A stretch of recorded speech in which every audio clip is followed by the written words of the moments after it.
তার বিরুদ্ধে আমরা ছাত্র যুবরা প্রথম থেকে সামনের সারিতে দাঁড়িয়ে এই রাস্তার আন্দোলনে দাঁড়িয়ে আমরা এখান থেকে বলতে চাই যে আমাদের জেলাও যারা আমরা আছি এই ডিওএফআই এর ঝান্ডা নিয়ে এখনো পর্যন্ত লড়াইয়ের ময়দানে রাস্তায় দাঁড়িয়ে আছি। আমরা বলছি আমরা ঐক্যবদ্ধ হচ্ছি লড়াইয়ের জায়গায়। আমরা এর যারা প্রকৃত দোষী, যারা প্রকৃত খুনি, যারা এই দুর্নীতির মাথা, যে স্বাস্থ্য দপ্তরটাকে এরা দুর্নীতির আখড়ায় পরিণত করেছে, তাদের যতক্ষণ না শাস্তি হচ্ছে আমরা ডিওয়াইএফআই ছাত্র যুব সমস্ত সর্বস্তরের মানুষকে সঙ্গে নিয়ে আমরা আমাদের রাস্তার দাবিতে থাকবো, রাস্তায় থাকবো, আপনারাও থাকবেন। আমাদের এই গরমের মধ্যে আপনারা উপস্থিত হয়েছেন, আমাদের সভা বেশিক্ষণ চলবে না, তারপরে আমরা এখান থেকে আমাদের সম্মেলনে যাব, সেই জায়গায় আমরা আলোচনা করব।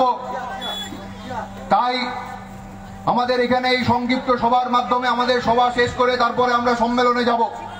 আপনারা এই রোদ গরম উপেক্ষা করেও একটু ধৈর্য নিয়ে আপনাদেরকে শুনতে হবে। এখন আপনাদের সামনে বলবেন আমাদের জেলার সম্পাদক কমরেড সুমিত অধিকারী।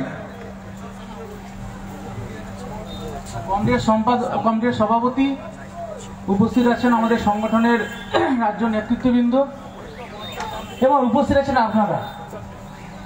এই তীব্র গরমের মধ্যে দাঁড়িয়েও সময়ের মধ্যে মিছিল শুরু করা, যাতে আমাদের সম্মেলনের প্রক্রিয়ায় আমরা অংশগ্রহণ করতে পারি।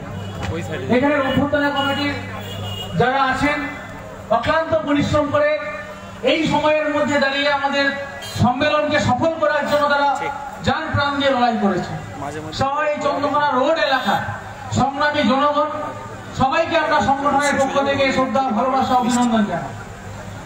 ডিওয়াইএফআই তার পশ্চিম মেদিনীপুরের জেলা সম্মেলন, আমরা এই সময় যে সময় এই জেলা সম্মেলনে আমরা উপস্থিত হয়েছি, এই যুব যৌবনের কাছে বহুবিধ সমস্যা সম্মুখের মধ্যে দাঁড়িয়ে আমরা নিশ্চিতভাবে আমরা সম্মেলনের মধ্যে আমরা আলোচনা করব।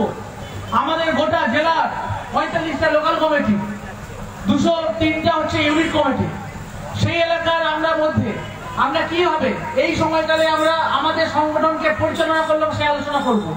আমরা আলোচনা করব এই পরিবর্তিত পরিস্থিতির মধ্যে দাঁড়িয়ে যুব যৌবন যা ভাবছে, মানুষের যা ভাবছে, আর দুই সরকার, দেশের সরকার আর রাজ্য সরকার যা নীতি নিয়ে চলছে, সেই জায়গায় দাঁড়িয়ে ডিওয়াইএফআই এর আগামী দিনে এই জেলার পথ কি হবে তা আমরা আলোচনা করব।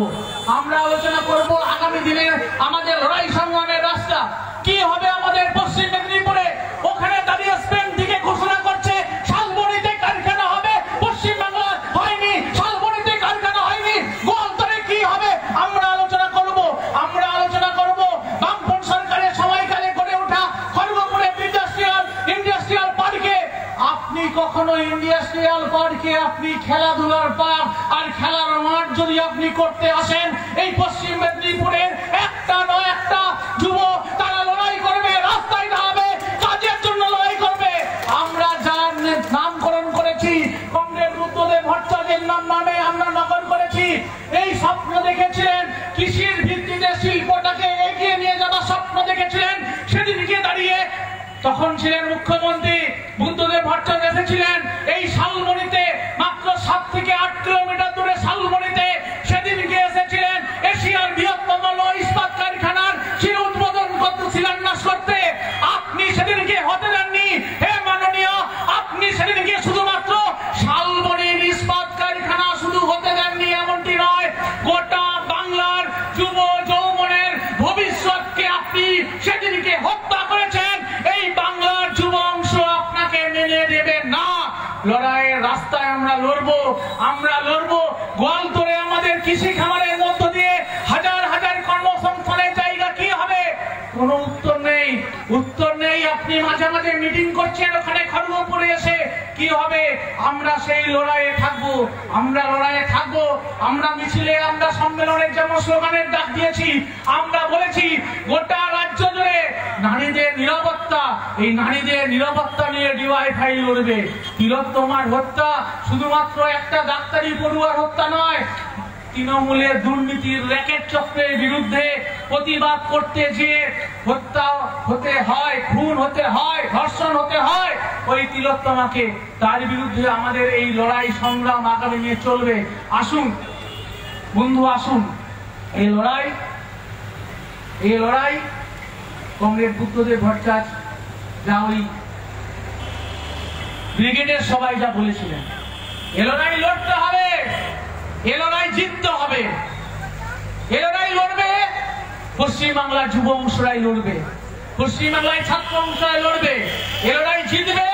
এই লড়াইয়ের জেতার জায়গা কখনো তৃণমূলের হতে পারে না, আর তৃণমূলের বন্ধু বিজেপির হতে পারে না। বিকল্প একমাত্র বামপন্থা, বিকল্প ভাষ্য একমাত্র বামপন্থা। আর সেই বামপন্থার হচ্ছে মতাদর্শকে বিশ্বাসী করেই ডিওয়াইফাই আগামী দিনে লড়াই সংগ্রামের পথ আগামী দিনে এগিয়ে যাবে। আমাদের সম্মেলন আগামী দিনে আপনাদের এই সাহায্য সহযোগিতার মধ্য দিয়ে আমাদের গোটা জেলা জুড়ে, গোটা রাজ্যের সাথে আমরা কিভাবে এগিয়ে যাব তার পথ আপনারা এই রাস্তায় পথের মধ্য দিয়ে আপনারা সেই পথ দেখাবেন, লড়াইয়ের সাথী সঙ্গী থাকবেন। আবার পুনরায় সবাইকে সংগ্রামী অভিনন্দন লাল ইসলাম জানিয়ে আমার কথা শেষ করছি। ইনকলাব জিন্দাবাদ, ডিওয়াইফাই জিন্দাবাদ। ধন্যবাদ আমাদের জেলা সম্পাদক সুমিত অধিকারীকে।